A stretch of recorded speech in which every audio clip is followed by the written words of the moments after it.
My name is Antoine Massey. After weeks on the run, this may be Antoine Massey's public plea for help. I'm asking for help from the world, from Meek Mills, Lil Wayne, Young Boy, Donald Trump. I'm asking for these people. In a now viral video, the man claims to be one of the 2 escapees still on the run from Orleans Justice Center. After I watched the latest Antoine Massey video, the first thing that came to my mind is who the hell is taping this shit? And don't they know that people are already facing serious charges for assisting the escapees? The second thing I thought was, what a smart move to put it all out there to the public about what he's facing and why he did what he did by escaping. And although this was a smart chess move to ensure his safe return, let's not forget the fact that New Orleans is a city, but due to operating under its own laws, it might as well be its own country. Whether enforcing the law or breaking it, the NO never followed the rules, but it always ended up with the law having the last words.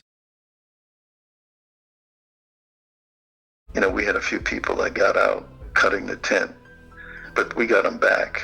A building we had called the House of Detention, you know, a couple of people got out of there. The inmate seen in the jaw-dropping video walking around in the French Quarter when he was supposed to be in jail locked up. In 2013, Orleans Parish Prison inmate Arthur Johnson was an escapee with the revolving door that led him to national exposure, as well as several videotapes that he had planned to use against the sheriff as leverage for a few demands he had. The summer of 2009, escaped inmate Arthur Johnson was arrested in St. Landry Parish after being on the run for almost 3 weeks. And although Arthur Johnson did have his 5 minutes of fame, he was no longer heard of after his capture. But then in 2015, a brand new Orleans Parish jail was built and open to better house prisoners without such a high chance of inmate escapes. In 2015, we opened a brand new facility with electronic security systems, with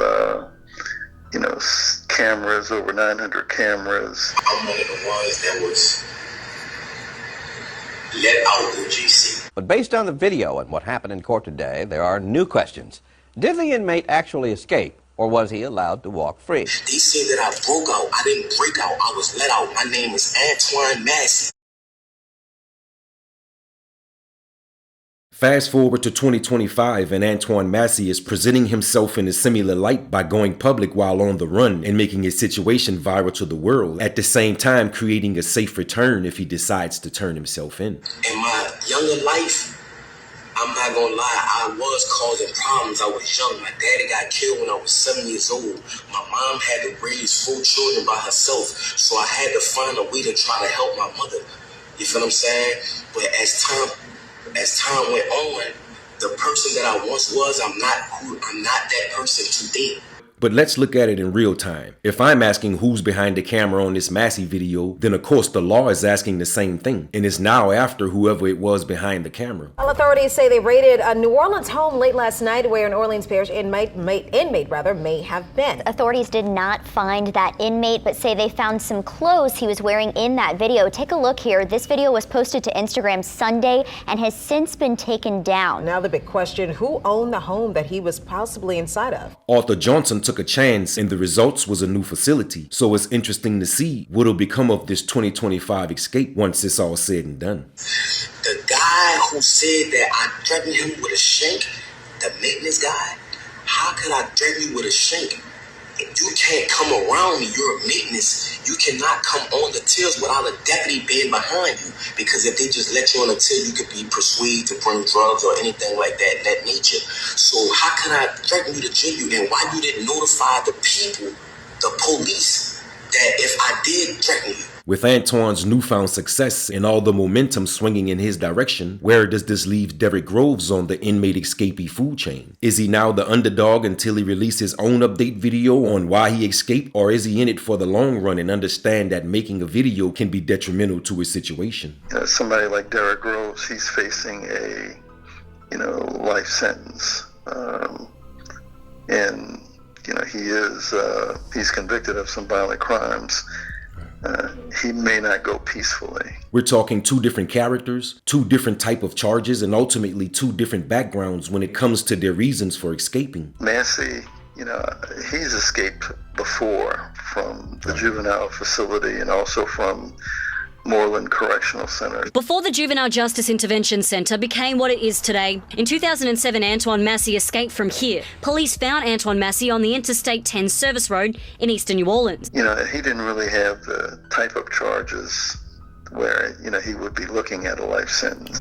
So, you know, but he's definitely appears to be someone who, you know, who likes to escape. With the release of his video, Antoine's reasons were clear, but Derrick's situation is high-tier, life-threatening due to his family's history in New Orleans, his charges, and ultimately his 3 life sentences. Actually, kind of surprised to hear that Derrick Groves was the grandson of Kim Groves, and I was the city's chief administrative officer when the former police officer Lynn Davis put a hit out on her. So it goes without saying that Derrick's reason for escaping needs no introduction. Let me know in the comments if you think Derrick Groves should make his own update video and release it to the public. The man seen here claims to be Antoine Massey, one of 2 inmates that are still on the run. And OPD says they cannot confirm the authenticity of this video, and Louisiana State Police did not say if it's been verified. But in the past 72 hours, this 9-minute-long video has sparked a lot of conversation. This incident has gotten so much publicity and attention that they're going to have to do and give attention to the people that helped him. And I want to let the media know that from the straight tattoos in my face and things of that nature, of course they're going to believe Sterling. You know what I'm saying? I never told Sterling nothing. I'm willing to take a lie detector test and everything behind that, but that's another subject. Why was I even incarcerated with a woman saying that this never happened? This is this woman's name.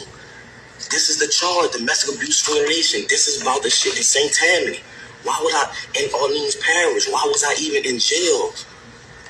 That's what I'm trying to show y'all. That's why I left the jail. And they have a lot more brothers that's innocent, just like me, that's trying to prove their innocence. That's why they ran. People was talking to St. Tammany and telling St. Tammany they gonna sentence me behind this. And telling St. Tammany if they can't get me, St. Tammany gonna get me. You see what I'm saying? Behind a woman that's a grown adult that never stated that I ever have a detective that's over the case, that's trying to pursue charges on me because of my prior history. Who I was in the past is not who I am today. So I'm asking for the media. I don't even have a lawyer to help me. I'm asking for help. That's why I ran. You feel me? I'm a grown man. I have kids. I have a mother. I have a baby mother, a child, my children mother. Like it's a lot going on, and that's why I ran. I need help. Well, authorities say that that is unknown at this point, but it was relatives who tipped them off to this home to go searching there. It's still unclear, of course, Sharice, when this video was shot. I think that's the big question here in the timeline of the jailbreak to now. It's been 18 days since that jailbreak.